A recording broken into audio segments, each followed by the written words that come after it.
where they came for him with guns drawn, arrest warrants in hand, and the full weight of authority behind them. They thought Chuck Norris would beg. They thought he would fall. But he just stood there, calm, unshaken, like a rock in the middle of a raging storm. No bullets fired, no voices raised. With just 5 words, Chuck Norris made an entire system freeze. They came to erase him from America's map. But in the end, it was their own names that history wiped away. This isn't just a story about a legend. It's a lesson for every generation. Sometimes, true power is simply standing your ground when the world demands you fall. And in that moment, the world changed. Tuesday afternoon, the golden sunlight slanted across the silent rooftops of Oakwood Hills. The sunbeams lazily rolled over the old asphalt roads like a heavy sigh from the earth itself. On 11th Street, the familiar sounds continued, the clattering of bicycles as schoolkids pedaled home, the rhythmic sweeping of Mrs. Eleanor's broom on her porch, and the sweet, warm scent of apple pie drifting from the windows of house number 4579. Amid all that peace, in a worn-out garage next to a white house with peeling paint, Chuck Norris was hunched under the belly of a 2008 Ford. He still wore his old flannel shirt, frayed at the cuffs, a pair of faded jeans and scuffed leather boots polished to a stubborn shine.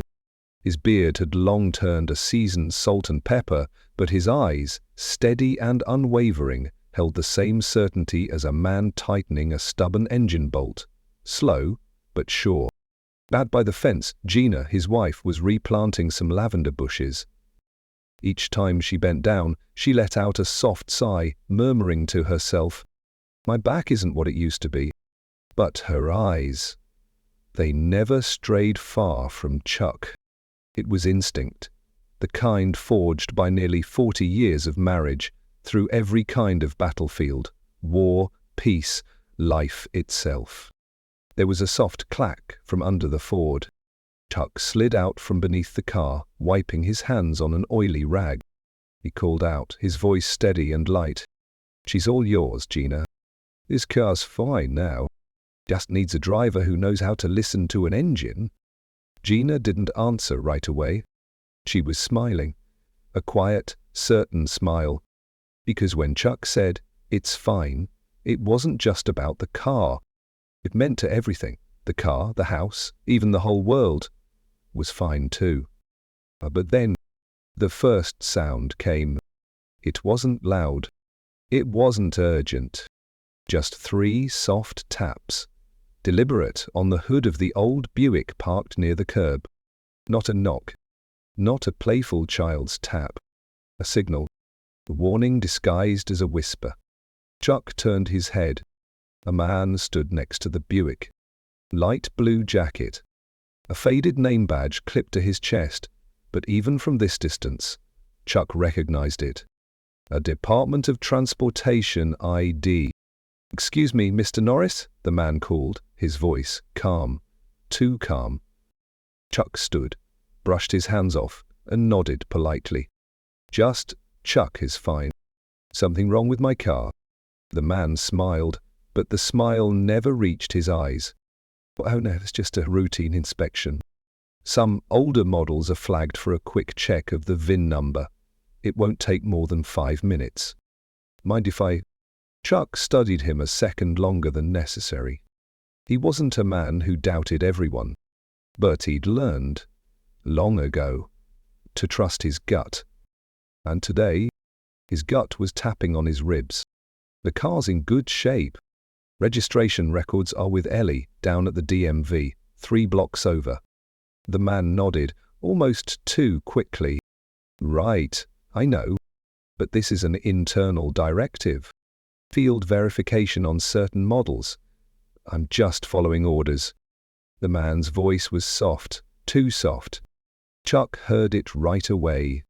Not the clumsiness of a new recruit, but the smoothness of someone who'd lied many, many times before.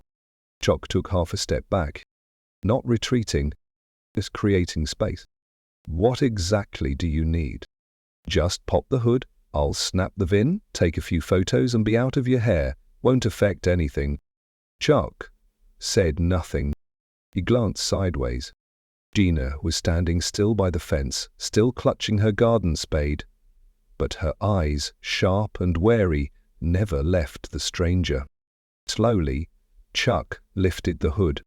The man leaned in and pulled out his phone. 1 photo. 2. 3. Just too many. For just a VIN number. Chuck didn't react. He simply asked, voice low, "Anything special about this car?"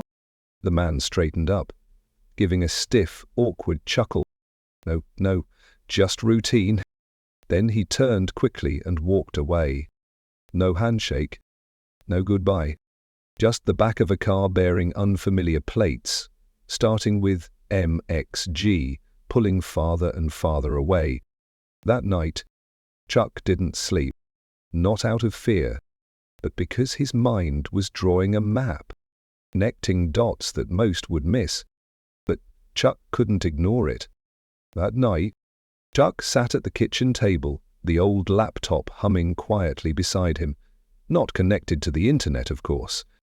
He opened a dusty Excel file, a mess of code to anyone else, but to him, each line was a breadcrumb, a layer of control.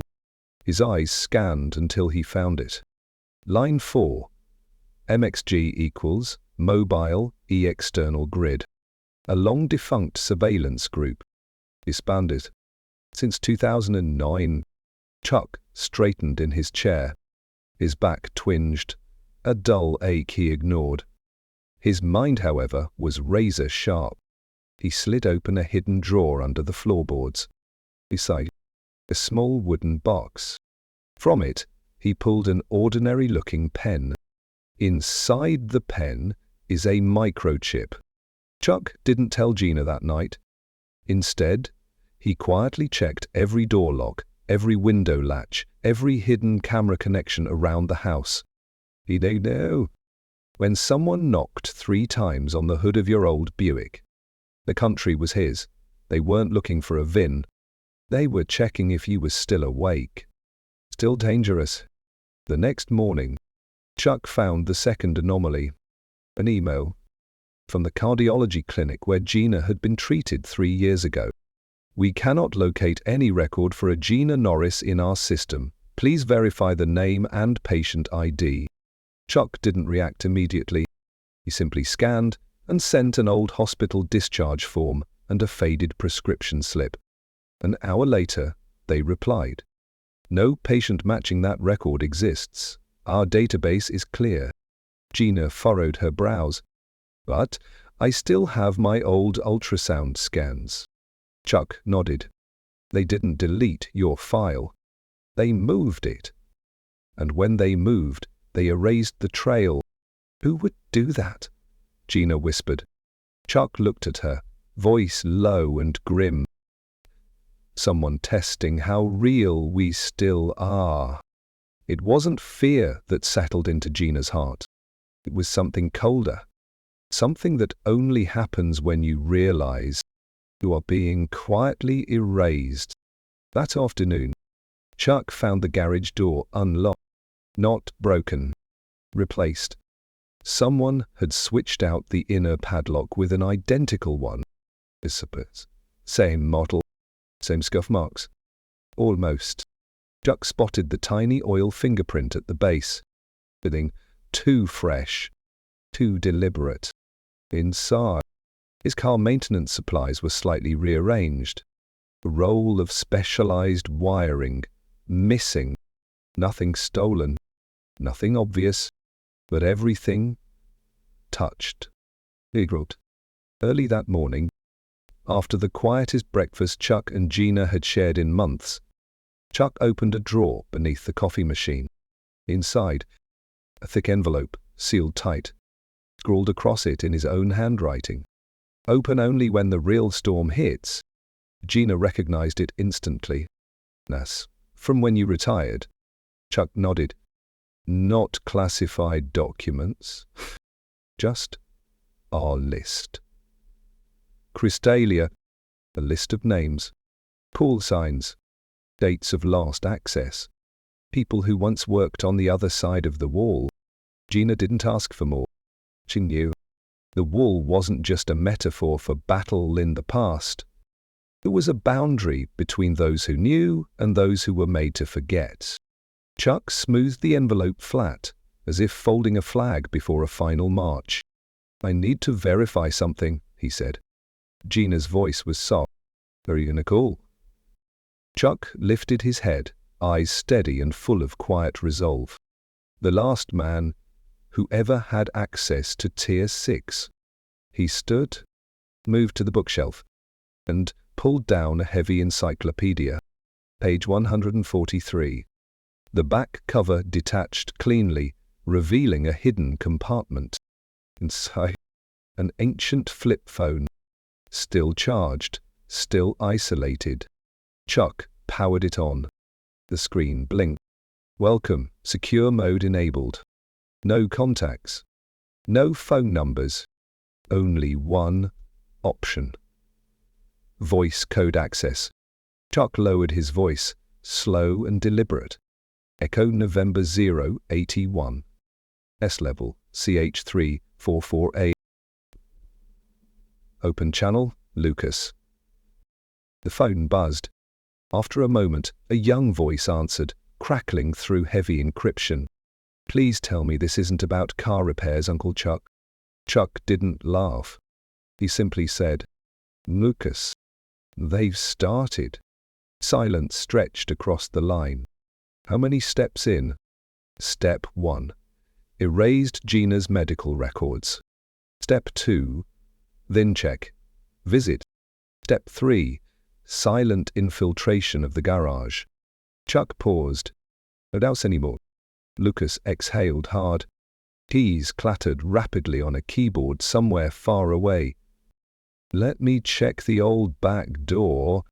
The G-Grid authentication is dead, but I still have a shadow map of the Tier 4 archives." Chuck cut him off. "No need. You still have the Tier 6 network map. Copy. But nobody uses it anymore." Chuck's voice hardened. "Look, somebody's waking it up, and they're clearing out the ones who know it ever existed. Then it's alive again," Lucas whispered. 2 hours later, a courier dropped an envelope at Chuck's doorstep. No signature, no words. Just a man, in sunglasses, walking away before the door even opened. Inside the envelope, a densely printed network map full of tangled access layers. And right at the center, a tiny red box, marked Chuck Norris. Temporary access lock. Temp lock. Beneath it, scribbled in Lucas's hurried handwriting, "Someone used your name to access 3 hidden documents, including Gina's medical file. Then they locked your access. Someone is impersonating you. Inside the very system you helped build." Chuck laid the map flat on the table, his hand clenched into a fist. His voice, though, remained perfectly calm. "Gina, do you still have your paper medical files?" "Of course. In the bedroom closet," she replied. "But I remember there was an orange slip, the ER chief's certification." Chuck met her eyes. "Could you bring it to me?" Minutes later, Gina returned, holding a worn stack of documents. She carefully leafed through them. The orange slip was gone. Gina froze. "But I remember it, Chuck." I folded it myself, tucked it between my heart scan results. Chuck inhaled slowly. "They're not just erasing. They're rewriting what we remember." Gina's hands trembled slightly as she set the papers down. "Chuck, if they can go that deep, what's still safe?" Chuck didn't answer right away. Finally, he said, "There's one man who might know." He picked up the encrypted flip phone again. This time, his voice dropped lower, almost into a growl. "Connect. Delta Gray security code. Contact. Priest. Prius. In unofficial name. No files. No records. In the old circles, priest meant one thing. The man who cleaned up the secrets no one else dared touch. Chuck had never met him face to face. Only encrypted voice channels. Priest's voice was always masked, 4 different male tones layered together, impossible to identify. But today, when Chuck used the Delta Gray code, an emergency override, something unexpected happened. The line connected instantly. No filters. No voice modulation, a real, human voice. Rough, tired, weathered. I hope this call isn't about your car breaking down, Chuck. Chuck didn't. They're reactivating a portion of Tier 6. They used my name. They erased my wife from civilian medical systems. Simon's. Then a deep, weary sigh. Not a surprise. And confirmation. I knew it was coming back, Priest said quietly. But I didn't think they'd go after you. Chuck glanced over at Gina, who was gently repacking the scattered papers, treating each sheet like a fragile memory. Not just me, Chuck said. They're targeting everyone who still has connections to the old map. What do you need from me? Priest asked. His voice was lower now, the hidden authority undeniable. I need to know who restored Project Silencer and why from Tier 6? When was it sealed back in 2012? Chuck heard faint typing through the line, heavy, deliberate. Finally, Priest answered. There was an anomaly. A source code outside government control. Last trace recorded one name. Here's. Chuck's stomach twisted. Yeah, we shut that down. Yes, but you can't erase the man who kept the keys. Who? Chuck whispered. A heavy pause. It is as if even saying the name might crack something deep and be dangerous. Finally, Priest said. Biles Loring. The kitchen air seemed to freeze. Gina looked up sharply. Do you know him? Chuck nodded, his voice low and sharp like a knife scraping steel. I didn't just know him. I saved him. Kandahar, 2006. And later, Viand recommended his discharge. Psychological instability. Looks like he found a reason to come back, Priest muttered. Chuck closed his eyes. He remembered Miles. The signal analyst genius was obsessed with one strange idea. Silence is the ultimate weapon. Chuck remembered a training simulation where Miles had argued openly. You shouldn't control the truth. We should control the silence. Because truth can be twisted. But silence terrifies everyone. Back then, Chuck had quietly marked a red flag in Miles. And now, the man obsessed with mastering silence. He was back, and he had started by erasing Chuck and Gina from the world. That night, Chuck sat alone in the garage, the old Buick beside him, still bearing the faint smell of oil and leather. The moonlight crept through the cracks in the wood siding, painting silver lines across the floor. He wasn't thinking about battles. He was thinking about traps. Not the ones laid by others.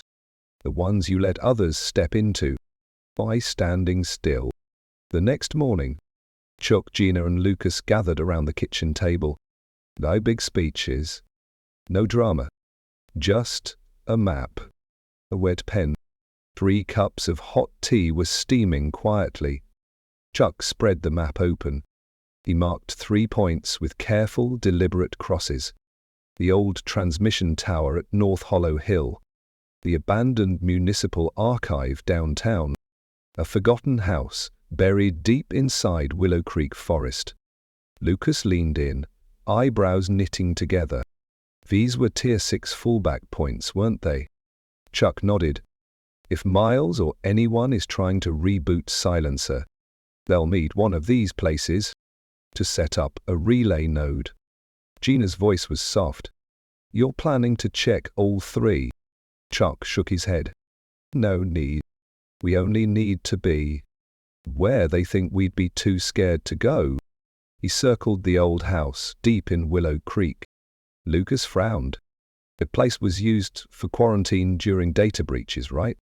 According to the old records. Chuck smiled faintly. Exactly. They'll assume it's too dead to bother with. Gina's hand tightened slightly around her cup. And the risk? She asked. Chuck's eyes softened. We're not hunting them, Gina. We're just standing still, watching who can't stand the silence. That afternoon, they prepared. No guns, no body armor. A low-frequency signal detector cobbled together by Lucas. A mini camera was hidden inside the brim of Chuck's old baseball cap.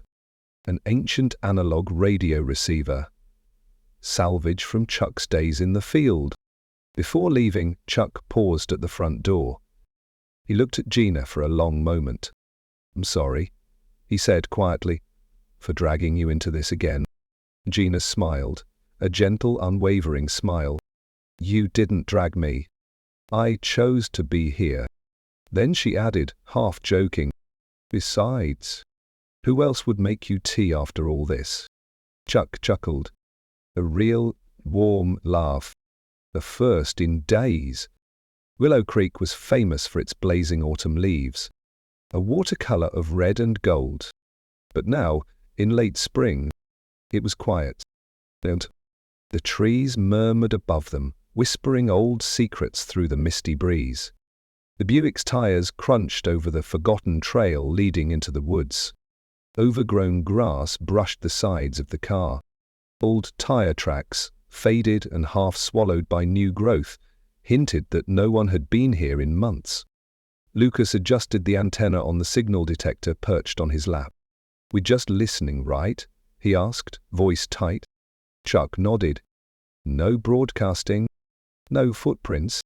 Well to hear. In the back seat, Gina clutched her notebook, the one where she had carefully logged every odd occurrence over the past week. The abandoned house emerged around the last bend.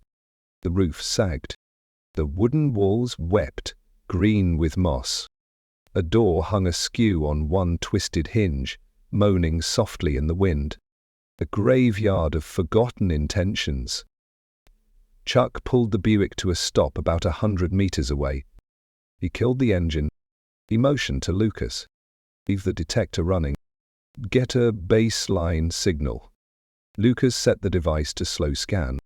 A steady boo, boo, boo filled the car. Normal environmental noise. No electronic interference yet. Chuck exhaled, slow and deep. The three of them stepped out onto the soft, damp earth. Each footstep on the carpet of dead leaves sounded too loud, like whispers in a church long abandoned. Gina asked quietly, what if they're already gone? Chuck's answer was steady. The real traces aren't people. It's what they leave behind. The door wasn't locked. Chuck pushed it open with a gentle nudge. It swung inward, creaking, revealing a hollow darkness beyond. The smell of damp rot hit them immediately. Mold, wet wood, the metallic tang of rust. Lucas swept his flashlight beam across the interior. A broken table, missing a leg. A chair slumped sideways. A pile of rotting paper in the corner. But Chuck's sharp eyes caught something else. In the far corner, and a footprint. Not old. Fresh. Military boot trail. Standard issue. Special operations model. Recent. Chuck pointed. Lucas saw it too, and whispered, someone was here. Less than 3 days ago. Gina clutched her notebook tighter. Chuck moved deeper into the house. Every step was calculated, measured. It is as if the floor might be rigged to collapse under a single wrong move. At the north wall, Chuck spotted it. A small, circular scratch, no bigger than a coin. He fished a lighter from his pocket. flicked it open. Under the yellow flame, the scratch revealed a faint metallic glint. Not wood, not age. Metal embedded under the wall. Chuck murmured, "It's a Billy control node." Lucas leaned in. "What?" Chuck's voice. "Old school relay. Mechanical signal boost. No internet, no digital fingerprints." Gina's eyes widened. "Just like the old days?" Chuck nodded. "Exactly like the tricks they taught me. And now they're using them against the people who still remember." Suddenly, the detector Lucas had left near the doorway emitted a long, high-pitched beep. Lucas darted back to check it. He whispered, "Low-frequency signal detected Tier 7 bandwidth." Chuck reacted instantly. He signaled them to drop low. He pulled the analog receiver from his coat. Twisting the dials carefully, he tuned it to the right frequency. Through the static, a cold sequence flashed across the readout. /route transfer initiated. Of confirmed Grey Phoenix. Logarith. Pending. Lucas gasped. "They're trying to unlock Tier 6 remotely." Chuck peered through a crack in the broken wall. Far off, in the woods beyond the clearing, a black SUV had pulled up. No light, no movement. "Just waiting," Gina whispered. "What do we do?" Chuck's voice was like granite. "We show them we'd been ready longer than they ever guessed." He tugged back his sleeve, revealing a battered silver encryption band, the last surviving authority over Silence's true core. Outside, the SUV waited. Inside, 3 ordinary people prepared to make a plan. Not with guns, not with violence, but with patience, with silence. 20 minutes passed. Inside the abandoned house, Chuck sat still, his hands wrapped calmly around a lukewarm cup of tea from the thermos. Gina sat by the wall, jotting silent notes in her battered notebook. Lucas crouched near the broken window, watching. Outside, under the trees, the black SUV waited. No movement. No sound. Just patience. A patient meant to smoke them out. Finally, the SUV's rear door opened. A man stepped out. Tall, broad-shouldered, wearing a dark jacket, the baseball cap pulled low over his eyes. Not in uniform. Not marked. "Who's this sampler? A mercenary?" Lucas whispered. "No insignia." Chuck nodded slightly. "Private contractor. Ex-military. Watch his boots. Too clean for a civilian." Gina squinted through the gloom. His gait. Steady. Controlled. Definitely trained. Chuck allowed himself a small, grim smile. "Sharp eyes, Gina." He never lost it. The man advanced slowly toward the house. He stopped 20 yards from the door. He didn't call out. He didn't knock. He simply stood there, staring into the half-lit doorway, waiting, testing. Chuck knew exactly what was happening. If they panicked, he shouted, ran, drew weapons. The man would have had an excuse to escape, an excuse to call in heavier firepower. But if they remained silent, the silence would rot his confidence. It would make him question who he was really facing. Chuck sat straighter in his chair. He spoke, almost inaudibly. No sudden movements, no sounds. Let the silence be our armor. Gina stilled her pen. Lucas stopped shifting his weight. Even their breathing slowed, matching the thick, oppressive quiet of the old house. Outside, the man hesitated. He took 2 more steps forward. Docked again. He was starting to feel it.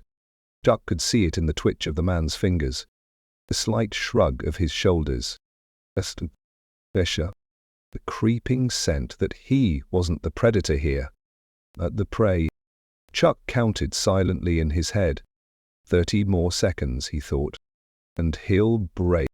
Suddenly, a burst of static and an unintentional radio transmission blared out. Authentication failed. Request Plan B. The mercenary jerked his head toward the vehicle.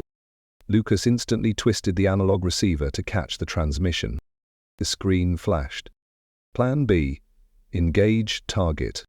Override silent op. Chuck set down his cup quietly, brushed dust from his old flannel sleeve. Then he stood. Chuck stepped out of the shadows, into the doorway, into the dim evening light that sliced through the clearing. No gun, no armor, no threat. Just a man, older, weathered, solid, standing as if nothing and no one could move him. The mercenary froze. He wasn't expecting this. No frightened civilian, no armed radical, just a calm, unyielding presence. Chuck didn't say a word. He lifted his left wrist slowly, let the fading sunlight catch the battered silver band around it. The engraving glinted. Ray Phoenix. The highest clearance. The authority to shut down silencer permanently. The mercenary stared. His mouth moved, but no words came out. He took one halting step backward. Then, without turning around, he sprinted back to the SUV. The door slammed. The engine roared. The vehicle spun as it fled down the overgrown trail, vanishing into the trees. Chuck stood in the doorway a moment longer. Still, silent, unshaken. Inside the house, Lucas whispered in awe. Aim. They know they touched the wrong man. Gina smiled softly. For the first time in days, there was real peace in her face. Chuck turned, stepped back inside, and pulled the battered door gently closed behind him. As he did, he murmured under his breath, "We don't need to attack. We just need to outlast the storm." 3 days passed. Since the confrontation in Willow Creek, Oakwood Hills returned to its usual calm, being on the surface. But Chuck, Gina, and Lucas all knew the silence now carried weight. Not peace, but pressure. That afternoon, Chuck was changing the oil on the old Buick when Lucas burst out of the house, white-faced and breathless, clutching his laptop. "Chuck, we've got a problem. A big one." Chuck stood slowly, wiping his hands with an oily rag. "Easy, kid. Walk me through it." Lucas opened the laptop and set it on the hood.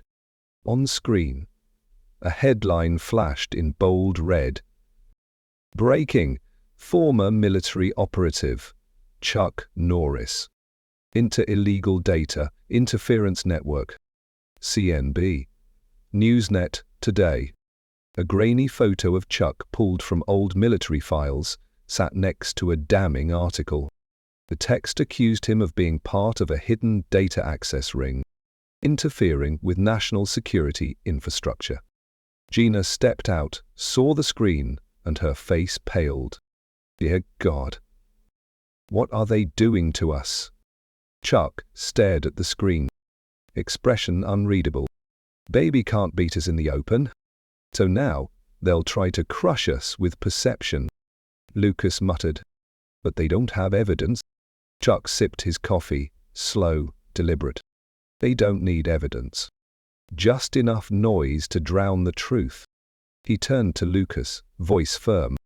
"Do you know why Tier 6 never used evidence to act?" Lucas shook his head. Chuck's eyes sharpened. "Because once the noise is loud enough, truth doesn't matter anymore." That night, the pressure mounted. Chuck and Gina's bank accounts were frozen. The local hospital refused Gina's medical files, citing identity verification issues. Shops and businesses around town started receiving quiet advisories about doing business with the Norris household. Gina sat down heavily on the porch bench. "Via, For the first time in years, such a thing as an NGDS. Doug, how do we survive in this shadow they've thrown over us? Chuck sat beside her and took her hand. His voice was tired but resolute. Every shadow needs light to exist, Gina. He looked out at the street, empty, fog beginning to roll in under the street lamps. And we are that light. If we go dark, they win. Gina squeezed his hand. A tear caught the corner of her eye. That night, in the garage, they gathered around the workbench. No war room, no high-tech gear, just a couple of pens, an old man, and 3 people who refused to be erased. They made a plan. Chuck would quietly reappear in town, fixing cars, walking through markets, and attending Sunday services. Not protesting, just existing. Lucas would use an old analog channel to rebuild Gina's medical file. From paper records, not online. No signal, no trace. Gina would write, not defenses, not denials, but stories of Chuck, of kindness, of presence. We won't shout, we won't strike, Chuck said quietly. We'll just stand where they tried to erase us and watch them flinch. A week later, a quiet article appeared in the Oakwood Hills Gazette. The mechanism who fixed more than engines. By local contributor. He never asked for attention, never advertised, never sent a bill. But every time a teacher's car broke down, he was there. Every kid with a broken bike, he fixed it before their next class. They called him Chuck. Some whispered he used to be somebody big. But most people just knew. He was the man who never stopped showing up. No rebuttals, no hashtags, just a quiet story. But it spread. People began asking, is that true? Thinking about him being murdered. That can't be the same guy in the news. Wait, he fixed my son's car for free last fall. That evening, a single sheet of paper was slipped under Chuck's door. It read, Plan B failed. We will meet. No more masks. Chuck folded it and placed it in his shirt pocket. Then he looked up at Gina, then at Lucas. And for the first time, Chuck smiled. His real smile. Finally, he said. The curtain starts to rise.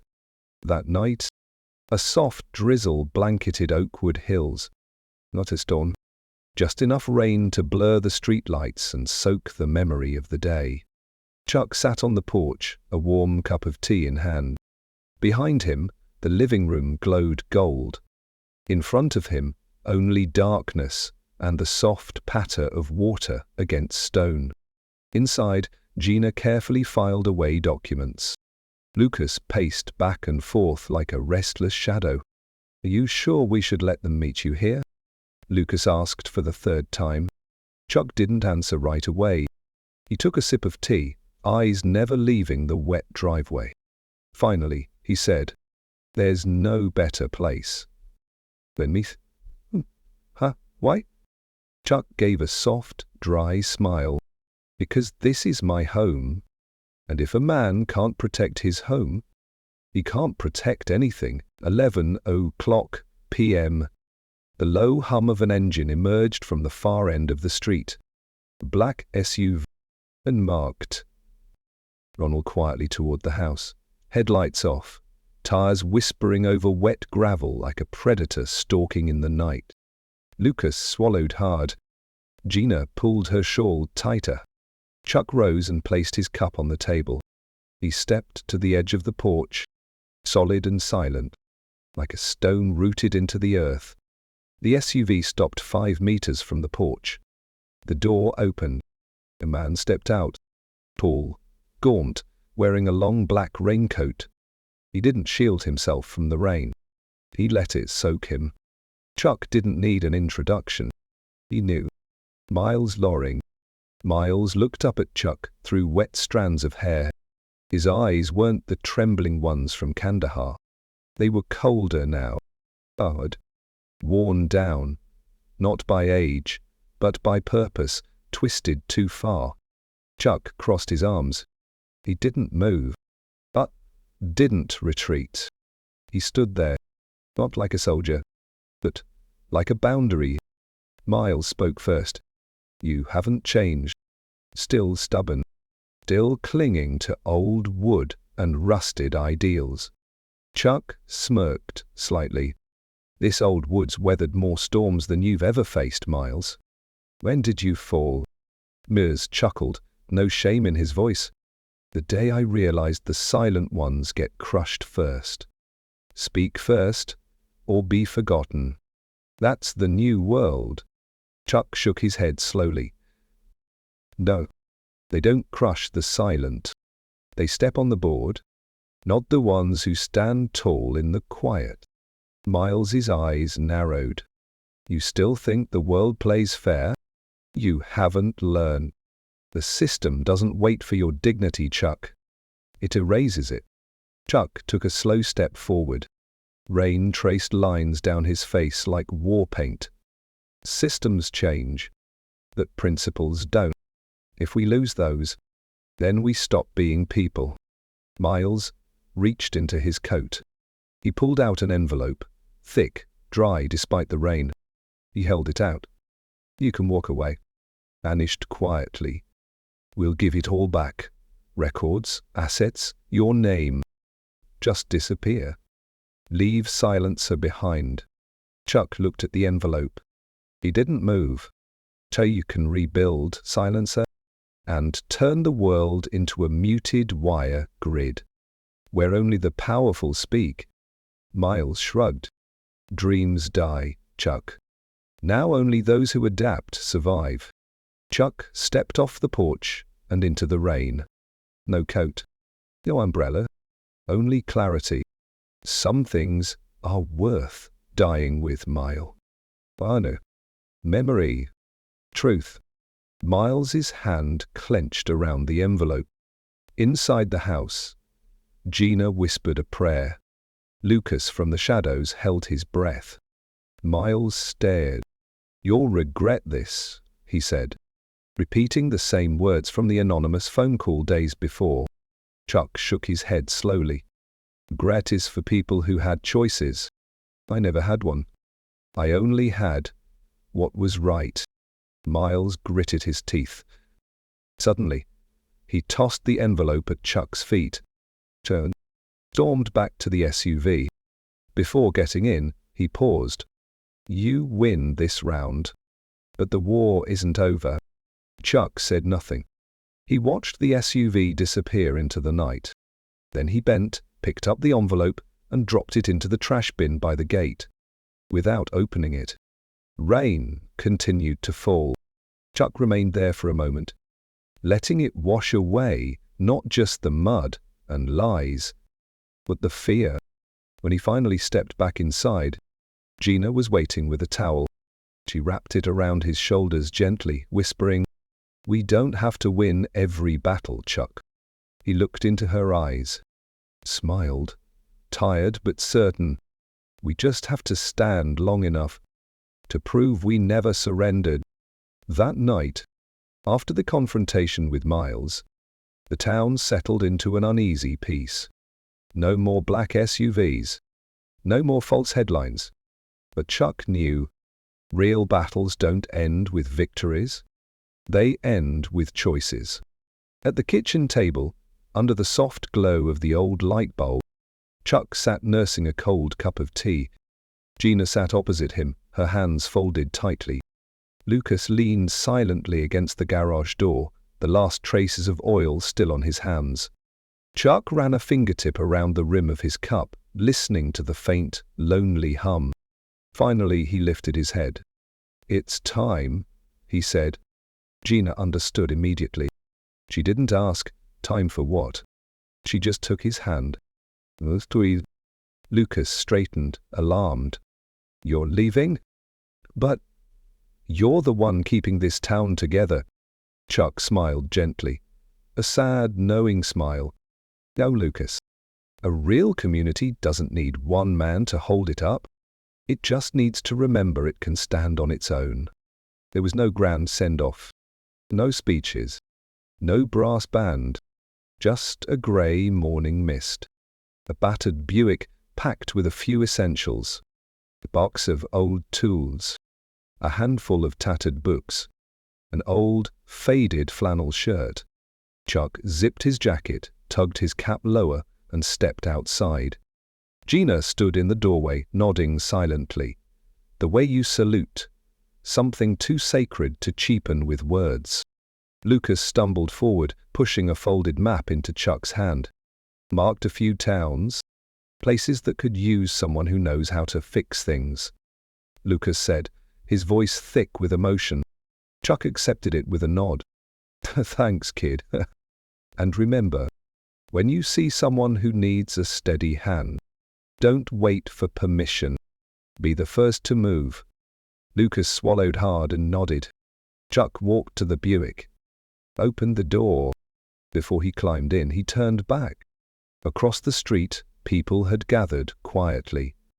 Mrs. Eleanor, cane in hand, raised it like a salute. The old mechanic from the garage tipped his hat. Kids from the basketball court waved shyly, clutching their balls and bikes.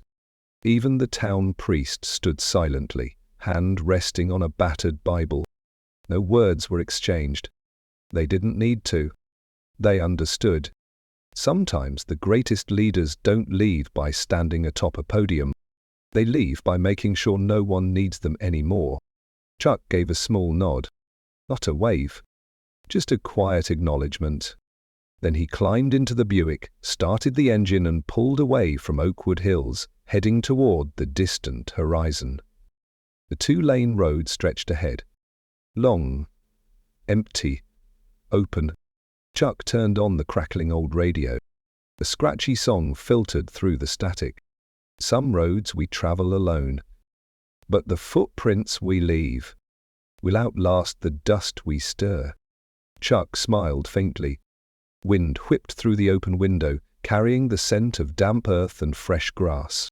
And in that moment, with no title, no medals, no orders, Chuck Norris was exactly where he belonged. On the road, moving forward, carrying nothing but what mattered most. A steady heart, strong hand, and the memory of a town that had remembered how to stand. The road unrolled like an old ribbon, faded and torn in places. No Jeep, no agenda, just an old Buick. Manin whispered to her, time enough to fix what others had forgotten. Chuck drove past nameless fields, past barns leaning against the sky, past little diners with cracked neon signs flickering like tired promises. He wasn't in a hurry. He wasn't running from anything. He was moving towards something. In a town so small it barely warranted a dot on the map. Chuck pulled over. There, behind an abandoned fire station, he spotted a crumbling basketball court. Nets torn, backboards shattered, asphalt riddled with weeds. A few kids kicked a flat soccer ball back and forth, their laughter faint, strained. Chuck watched for a while. Then he pulled the Buick up to the curb. He stepped down, walked to the court, set down his tool bag. No words, just action. He started clearing weeds with an old pocket knife, prying up stubborn roots, sweeping broken glass into a pile with his hands. The kids watched, wary at first, then curious, and joining in. By sunset, the court wasn't perfect. The cracks still showed, the nets still sagged. But it was theirs again, claimed not by ownership, just by effort. Chuck wiped sweat from his brow, leaning against a post. One of the kids, a boy with worn sneakers and a defiant glare, approached. "You a coach or something?" he asked. Chuck smiled faintly. "No, just a guy who knows you deserve a place to play." The boy kicked a rock at his feet. You gonna stay? Teachers? Chuck shook his head gently. I'm just passing through, but you already have everything you need. You just needed a reminder. The boy looked puzzled, but nodded. Chuck turned back toward his Buick. Before he drove off, he glanced back. The kids were already arguing over teams, setting up a game. The sound of laughter floated into the evening air. Chuck didn't post it online, didn't take pictures, didn't ask for thanks. He just kept moving. At a town. No stop. This time, an abandoned library. Its front steps are crumbling. Its windows are boarded up. Chuck found the caretaker, an old woman sweeping dust from the steps. Without asking, he grabbed a broom. By sundown, the lobby was clean. Not finished. Just not new. Just enough for someone else to believe it could be saved. The next morning, a hand-painted sign appeared on the library door. Reopening soon. Volunteers welcome. Chuck didn't stay for the ribbon cutting. He was already miles down the road by then. Everywhere he went, Chuck left the same trace. Court, fixed just enough to spark a game. A library cleaned just enough to welcome the first brave reader. A broken truck engine revived just enough to get a father back to work. No medals, no plaques, no nameplates, just footprints, just echo, just hope. One night, camped beneath an old oak tree, Chuck jotted a note in a battered notebook. Fix what you can. Remind them they're not alone. Leave before they think you're the answer. They are their own answer. He tucked the notebook away, leaned back against the Buick, and stared up at the stars. Vast, silent, endless. Somewhere out there, the systems still churned. Somewhere out there, shadows still schemed. But here, in this moment, there was just the earth, the stars, and the steady heartbeat of a man who refused to be erased. Chuck never returned to Oakwood Hills. He didn't need to. The town had found its own legs. Not because of orders, not because of fear, but because they remembered they could stand together. In dusty towns across forgotten stretches of America, whispers began to spread. A basketball court, fixed just enough for kids to believe in again. A library, swept clean enough for a new chapter to begin. A broken pickup, repaired just enough for a father to get back on the road. No one knew who did it. No one saw him come. No one saw him leave. Only the results remained. Like ripples on a pond, you don't always see the stone. Only the waves it leaves behind.